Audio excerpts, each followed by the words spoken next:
6 months earlier, I purchased an old forest lodge. The property sat deep in the mountains. No HOA appeared anywhere in the documents. That was exactly what I wanted. The lodge needed repairs. Nothing major, just maintenance and upgrades. The location was perfect. For several weeks, contractors improved the property. The work progressed smoothly. Everything stayed on schedule. No problems appeared. After finishing the first phase of renovations, I left for a short trip. The lodge was secure. Every door was locked. Everything seemed normal. A few days later, someone else arrived. Her name was Brenda Collins, and she believed she had authority over the area. Brenda claimed nearby property owners followed community guidelines. She considered the lodge part of that system. The official records disagreed, but she never checked them. Instead of contacting me, Brenda made a decision. She hired a locksmith and arranged work at my property. Without permission, the original locks were removed. New hardware was installed. No ownership documents were reviewed. No authorization was verified. 3 days later, I returned. Something looked wrong immediately. The lock on my front door wasn't mine. Neither was the key. At first, I thought a contractor had made changes. Then I noticed paperwork attached to the door, and that's when things became very interesting. The notice claimed the lodge violated community regulations. It also stated that access controls had been updated.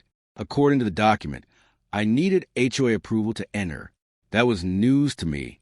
I immediately checked my purchase records. The deed was clear. The survey was clear. Nothing connected the lodge to any HOA. A few hours later, Brenda arrived. She seemed completely certain she was right. According to her, the lodge fell under community oversight. I asked her to show proof. Brenda produced several maps. Most referenced nearby neighborhoods. None clearly included my property. That didn't stop her from insisting otherwise. That evening, I compared every document. Boundary lines, legal descriptions, historic surveys. The lodge appeared completely independent. The next morning, I contacted the county sheriff's office. Deputy Hayes agreed to review the situation. He wanted facts before conclusions, and that worked fine for me. The deputy reviewed my deed carefully. He checked parcel numbers and survey references. Everything appeared legitimate. Nothing suggested HOA ownership. Several neighboring property owners stopped by. They had heard about the dispute, and they shared an interesting piece of history. The lodge had always been separate. One resident even produced historic maps. The property boundaries matched my deed exactly. The lodge predated most nearby developments. That detail mattered.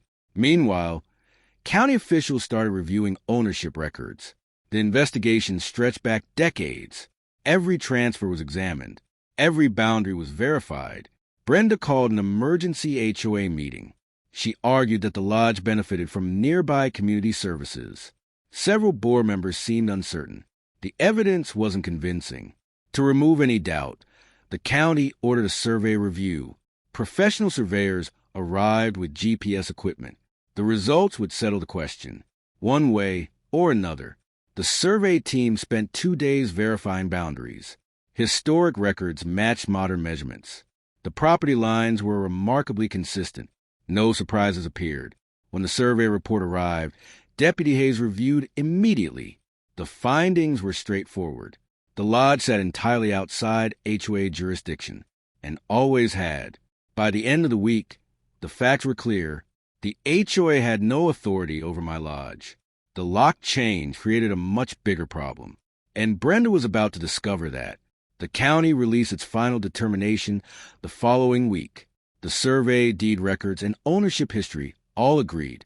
The Forest Lodge was never part of the HOA, and it never fell under HOA authority. The HOA board demanded an explanation. They wanted to know why action had been taken without verified ownership records.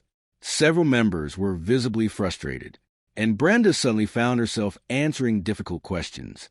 Attention shifted to the lock replacement. The county wanted to know who authorized it. Documents were collected, and timelines were reviewed. The locksmith cooperated fully. Service requests and work orders were examined. The records clearly showed how the lock change occurred and who requested it. News spread quickly throughout the community. Residents debated the situation. Many questioned the decision-making process. Others worried about the HOA's reputation. As the findings were presented, support for Brenda disappeared. Board members distanced themselves from the incident. Residents demanded better oversight, and confidence in her leadership collapsed. A few weeks later, everything was back to normal. The lodge remained exactly where it belonged. Independent, peaceful, and fully mine. And the forest was quiet once again.